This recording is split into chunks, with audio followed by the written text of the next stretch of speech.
Pagi Ibu Tiwi, salam sehat untuk kita semua. Semoga kita semua selalu berada dalam perlindungan Tuhan dan selalu dalam kesehatan jasmani dan rohani yang baik. Sebelumnya saya ingin memperkenalkan diri. Perkenalkan, nama saya Jennifer Jin Mulyo. Biasa teman-teman saya memanggil saya Jennifer. Saya dari kelas 12 IP1 nomor 11. Sekarang saya ingin membuat video ini untuk memenuhi syarat kelulusan ujian praktik dan juga saya ingin membahas tentang era Kartini. Sebelumnya, untuk mengenal tokoh era Kartini lebih dalam, saya akan membahas asal-usulnya. Era Kartini lahir di Jepara pada tanggal 21 April 1879. Era Kartini adalah putri tertua keturunan keluarga Ningrat Jawa atau istilahnya keluarga priyayi atau bangsawan. Dan kata lain, ia menyandang predikat sebagai kasta bangsawan di kala itu. Ayahnya merupakan bupati Jepara yang bernama Raden Mas Soriningrat.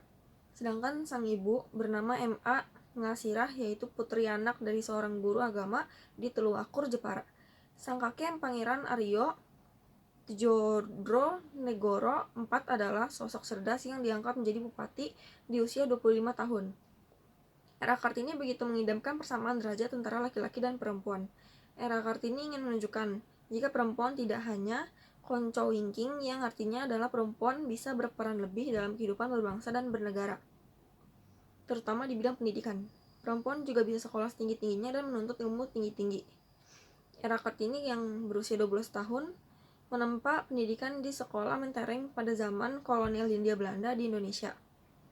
Europese Lagire School atau ELS. Tak lama kemudian Era Kartini menikah dengan Bupati Rembang Raden Adipati Djoyodiningrat pada tanggal 12 November 1903. Dari pernikahannya, Era Kartini memiliki anak pertama sekaligus anak terakhirnya, yang lahir pada tanggal 13 September 1904, bernama Susalit Joa Dindingrat. 4 hari pasca melahirkan, Era Kartini meninggal dunia pada tanggal 17 September 1904. Ia wafat pada usia 25 tahun. Era Kartini dimakamkan di Desa Bulu, Kecamatan Bulu, Rembang, Jawa Tengah. Walaupun sudah tiada, karya tulisan Era Kartini berhasil dikumpulkan Mr. J.H.A. Bendadon, sahabatnya di Belanda. Pada tanggal 1911, sahabatnya tersebut juga menerbitkan karya tulisan Era Kartini dalam buku berjudul Duis Ternis Teote Lich atau Habis Gelap Terbitnya Terang. Dan pada 1922, buku tersebut terbit dalam bahasa Melayu yang berjudul Habis Gelap Terbitlah Terang, diterbitkan Balai Pustaka.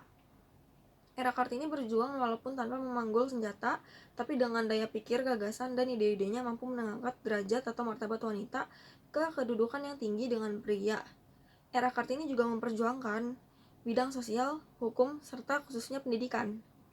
Beberapa hal yang dilakukan oleh Era Kartini bagi bangsa Indonesia diantaranya yaitu mendirikan sekolah bagi kaum wanita. Seperti yang tadi saya jelaskan, Era Kartini menginginkan untuk para kaum wanita supaya mendapatkan pendidikan seperti laki-laki. Menurut beliau, perempuan juga perlu berhak untuk menempuh pendidikan bahkan sampai sekolah tinggi. Selain itu, Era Kartini juga berjasa dalam mengubah pikiran bahwa wanita hanya bisa bekerja di dapur dan bergantung pada laki-laki. Era Kartini percaya bahwa para perempuan bisa mengerjakan pekerjaan laki-laki dan menjadi pribadi yang mandiri tanpa menggantungkan dirinya kepada suami. Para wanita juga bisa mencari nafkah memenuhi kebutuhan hidupnya dengan hasil usaha dan jerih payah sendiri dan kemandiriannya. Ia juga pernah mengajar para anak-anak dan para wanita untuk membaca supaya mereka dapat membaca dengan lancar dan fasih, serta tidak gagap dalam membaca. Ia juga mengajar dan menulis supaya mereka semua yang belum bisa menulis dengan baik. Juga Era Kartini mengajarkan menghitung supaya mereka yang masih belum bisa berhitung memperoleh ilmu menghitung dan bisa menghitung dengan baik dan lancar. Harumnya nama Era Kartini dikarenakan jasa beliau dalam melahirkan pemikiran-pemikiran yang perjuangkan emansipasi perempuan Indonesia di tengah kuatnya kekalangan adat pada masa pemerintahan Belanda. Era Kartini juga dikatakan sebagai pahlawan nasional karena gemar mengungkapkan pandangan serta pikirannya lewat tulisan. Kini nama Era Kartini menjadi abadi. Sosoknya ditetapkan sebagai pahlawan nasional Indonesia. Beliau juga mengawali perjuangan dan usaha-usahanya dengan mendirikan sekolah untuk wanita di Jepara. Sekolah tersebut mengajarkan cara menjahit, menyulam, memasak, dan lain sebagainya. Dari penjelasan saya yang baru saya jelaskan, dapat dilihat bahwa Kartini sangat ambisius dan gigih untuk mencapai tujuan yang diinginkannya dan sangat patut dicontoh oleh kita, karena dengan segala usaha dan ketekunan dan juga dengan berdoa, pasti kita bisa mencapai apa yang ingin kita tuju. Beberapa hal yang dihasilkan dari perjuangan era Kartini diantaranya, pada zaman sekarang kehidupan para wanita sudah tidak banyak yang direndahkan, melainkan dengan kata sudah lebih baik. Para wanita sudah bersekolah dan memperoleh pendidikan, bahkan ada juga yang sampai menuju sekolah tinggi dan perguruan tinggi, baik S1 atau S2, bahkan S3, dan juga mencapai jenjang pekerjaan. Banyak wanita di zaman sekarang mulai bisnis sendiri, entah bisnis makanan, kecantikan, atau juga banyak juga yang perempuan bekerja bersama orang lain. Banyak yang mendapatkan uang untuk memenuhi kebutuhan hidup mereka dengan cara masing-masing. Para wanita dapat menggunakan kemampuan dan kreativitasnya untuk menjadi wanita yang mandiri dan independen. Banyak sekali wanita yang jenius dan berpikiran luas serta berpikiran kritis. Contohnya adalah Acar TV Mata Najwa.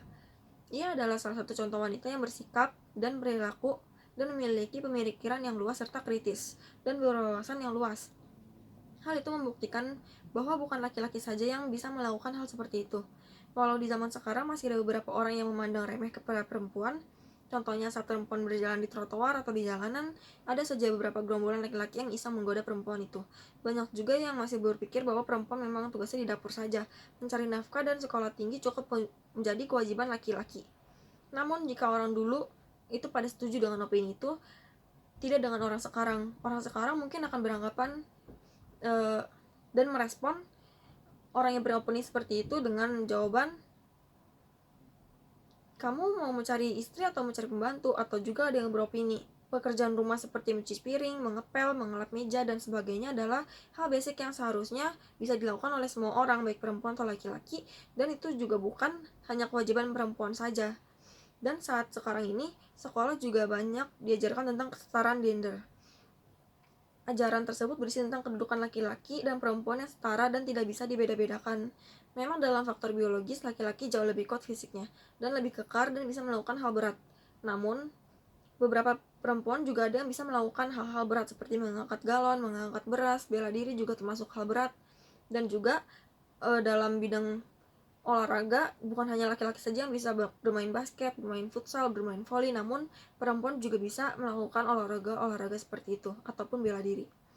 Akhir dari perjuangan era Kartini yaitu salah satunya adalah dibentuk Hari Kartini yang diadakan setiap tanggal 21 April pada tahun 1938, salah satu sastrawan bernama Armijin Pane yang masuk dalam golongan pujangga baru menerbitkan versi translasinya sendiri dengan judul Habis Gelap Terbitlah Terang. Soekarno juga sudah menetapkan hari lahir Kartini 21 April diperingati sebagai Hari Kartini sampai sekarang, yang dimana setiap Hari Kartini itu di tanggal 21 April kita menggunakan baju-baju adat daerah dan juga melestarikan kebudayaan Indonesia. Sepertinya sampai di sini saja penjelasan dari saya mengenai tokoh era Kartini yang berjuang untuk mendapatkan kesetaraan gender. Semoga apa yang bisa saya jelaskan tadi dapat bermanfaat untuk kita semua. Saya mohon maaf apabila terdapat beberapa salah kata. Sekian dan terima kasih atas perhatian ibu atau bapak guru. Semoga dapat bermanfaat untuk kita semua.